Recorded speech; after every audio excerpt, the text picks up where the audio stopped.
अस्सलामुअलैकुम and hello everyone, welcome back to my channel Mishi daily routine. तो आज के व्लॉग का मैं स्टार्ट कर रही हूँ डायरेक्ट कुकिंग से। तो यहाँ पे मामा बनाने लगी हैं अचार गोश्त। तो उसके लिए गोश्त को हमने फ्रीज़र से निकाल के रख दिया है पानी में, और इस पानी के अंदर ना मामा ने नमक डाल के रखा है। तो इस तरह जो फ्रीज़ हुआ होता है मटन है या चिकन है ना, वो जल्दी सेपरेट हो जाता है एक दूसरे से। तो मटन को हमने रखा हुआ है थोड़ा सा डिफ्रोस्ट होने के लिए, तो उतनी देर में बाकी चीज़ों की प्रिपरेशन कर लेते हैं। तो यहाँ पे जी कटिंग हो रही है प्याज की, और लहसुन मामा पहले ही छील के रख देती हैं काफ़ी ज़्यादा फ्रीज़र में, तो वो उन्होंने निकाल दिया है। तो बस इस तरह ब्रीक ब्रीक करके ना प्याज को काट लेना है।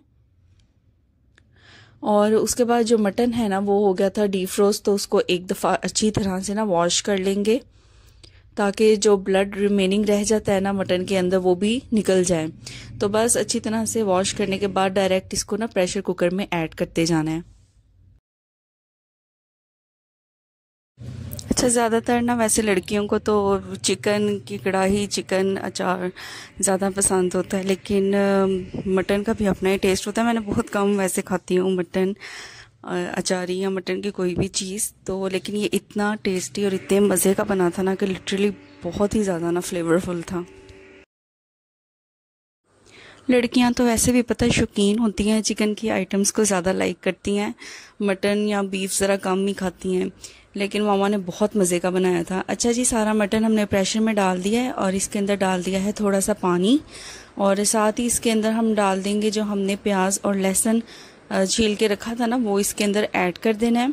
और थोड़ी सी स्पाइसेस इसके अंदर ऐड करेंगे, जैसे कि नमक है और काली मिर्चों का पाउडर है, ताकि जब हम इसको प्रेशर में भिगलाएं ना तो जो मटन का फ्लेवर है ना वो फीका ना लगे। तो हल्दी भी हमने ऐड कर दी है। तो बस इसको हमने ना प्रेशर लगा के रख दिया है।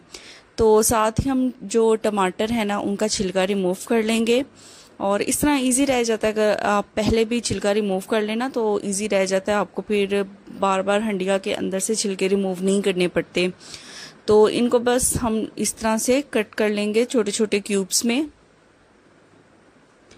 अच्छा जी, इसको भी हम रख देंगे साइड पे। जब तक हमारा मटन हो रहा है तब तक हम जो मिर्चें हैं ना उनको फिल कर देते हैं।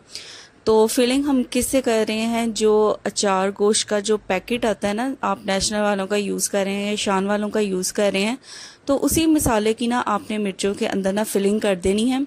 और जब आप दम देंगे ना मटन को, तब आपने ये उसके ऊपर ऐड कर देनी है। तो ये भी बहुत ही ज़्यादा टेस्टी बनती हैं। अच्छा जी, ये हो गया है, सॉरी प्रेशर अब लगने लगा है।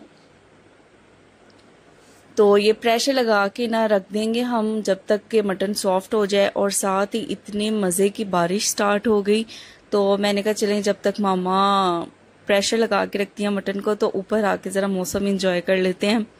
क्योंकि वहाँ पे फिर यूएई में जाके तो आपने बिल्डिंग्स के अंदर, अपने फ्लैट्स के अंदर रहना होता है। तो बालकनी आपको पता है मेरे फ्लैट में है नहीं, तो इस तरह के मौसम, जैसे अब थोड़ा बहुत वहाँ पे भी वेदर चेंज होने लग गया, लेकिन ऐसे मौसम को हम इस तरह से एंजॉय नहीं कर सकते जिस तरह के हम पाकिस्तान में करते हैं। तो ये देखें जी, करेलों की बेल कितनी लंबी हो गई है और इसके ऊपर छोटे छोटे करेले भी लगना स्टार्ट हो गए हैं। तो बहुत ही मज़े की धुआंधार बारिश थी, और साथ साथ नीचे से अब खुशबू आना शुरू हो गई थी। मेरे ख्याल में से प्रेशर मामा ने रिलीज़ कर दिया है इसका, कुकर का। तो बहुत सी ना अच्छी सी स्मेल आना शुरू हो गई थी, तो इसलिए मैं चली गई थी नीचे फिर वीडियो बाकी की जो है वो शूट करने। अच्छा जी, मटन ना तकरीबन 80 to 85% हो गया था सॉफ्ट। तो अब हमने दोबारा से ले ली है एक कढ़ाई, और उसके अंदर डाल दिया है ये लहसुन का पेस्ट, और साथ में इसके अंदर ऐड कर देंगे अदरक का पेस्ट। तो ये अदरक ना चॉप करके ऐड किया है, थोड़ा सा ऑयल डाल के उसके अंदर हमने ये दोनों चीज़ें ऐड कर देनी है, और बस इन्हें अच्छा सा हमने हल्का सा फ्राई कर लेना है, तो ये गोल्डन सा हो जाए इसका ना कलर। तो जैसे ही देखें इसका कलर हुआ है गोल्डन सा, तो इसके अंदर हम ऐड कर देंगे मटन जो हमने अभी गला के रखा था ना प्रेशर में, तो वो सारा इसके अंदर ऐड कर देना है। तो आप पहले मटन को प्रेशर में गला लेना, बजाय इसके कि डायरेक्टली आप कढ़ाई के अंदर प्रोसेस स्टार्ट करें, तो वो बहुत ज़्यादा ना टाइम टेकिंग होगा, बहुत ज़्यादा उसके अंदर आपको ना एफर्ट लगानी पड़ेगी। तो मटन को आप सेपरेट कर लेना, तो टाइम बच जाएगा आपका। तो अब इसके अंदर जी हमने अचार गोश्त का पैकेट ऐड कर दिया है, और बस इसकी अच्छी सी ना हमने कर लेनी है भुनाई। तो ये देखें 10 से 15 मिनट अच्छी तरह से इसकी भुनाई की है और उसके बाद जो टमाटर हमने काट के रखे थे वो इसके अंदर ऐड कर देने हैं और बस इसको इतना पकाना है कि जो टमाटर हैं वो सॉफ्ट हो जाए और ऑयल सेपरेट हो जाए। देखिए टमाटर सॉफ्ट हो गए थे, ऑयल भी सेपरेट हो गया है और इसके अंदर जो मिर्चें हमने मसाला भर के रखी थी ना वो इसके अंदर ऐड कर देनी है। तो ये हमारा कढ़ाई गोश्त रेडी है।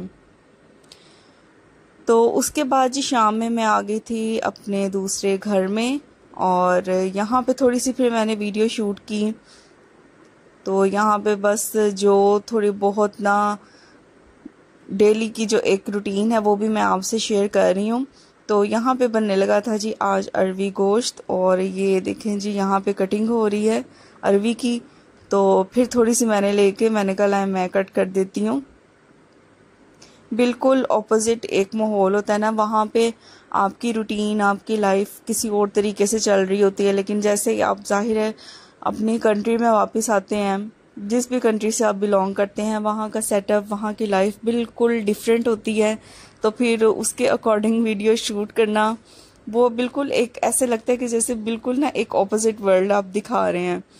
तो बस ऐसे ही है, जब इंशाल्लाह दोबारा जाऊंगी यूएई तो फिर वहाँ से व्लॉग्स बनाऊंगी और वहाँ की रूटीन आपसे शेयर करूंगी।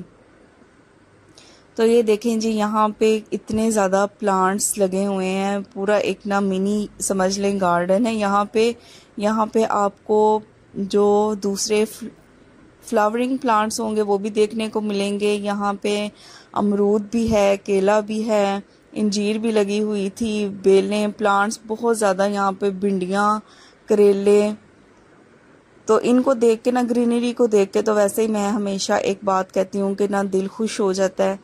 तो ज़रूर एक थोड़ा सा हिस्सा ना अपने घर में ज़रूर ऐसा रखना चाहिए, चाहे आपके घर में इस तरह मिट्टी नहीं है, मतलब कि सेपरेट एक गार्डन एरिया नहीं है, तो आप गमले ला के ज़रूर रख दें। इनको देख के ही ना माइंड फ्रेश हो जाता है। जो भी आपके दिन भर की थकन होती है ना, मेरे साथ तो ऐसे ही होता है, जो भी आपके माइंड में सोची होती हैं, थकन होती हैं, वो सारी जब मैं ग्रीनरी को देखती हूँ और प्लांट्स को देखती हूँ ना तो वो मेरी ख़त्म हो जाती है। मतलब कि मुझे इतने ज़्यादा अच्छे लगते हैं प्लांट्स और ग्रीनरी। और वैसे भी नेचर के करीब आप खुद को महसूस करते हैं जब आप इस तरह के प्लांट्स देखते हैं। तो अपने घर में ज़रूर एक ऐसा एरिया बनाएं। अगर आपकी ऐसे क्यारियाँ वगैरह नहीं है सेपरेट, तो आप जो गमले होते हैं उसके अंदर प्लांट्स को ग्रो करें, लेकिन ज़रूर करें ताकि आपका भी जो माइंड है वो पॉजिटिव रहे और फ्रेश जो एयर है, एनर्जी है, वो आपको फील होती रहे।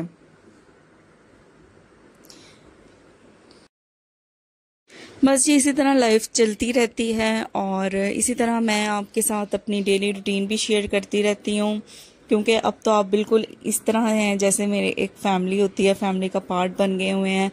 तो आपसे दिल करता है कि अब अपनी रूटीन शेयर करूँ। तो आप मेरे चैनल को इसी तरह देखते रहें। वीडियो पसंद आई हो तो इसको लाइक करें, शेयर करें, कमेंट करें। चैनल पे नए हैं तो चैनल को ज़रूर सब्सक्राइब करें और मेरी फैमिली का पार्ट बने। तो मिलते हैं नेक्स्ट वीडियो में। टिल देन टेक केयर, अल्लाह हाफिज़।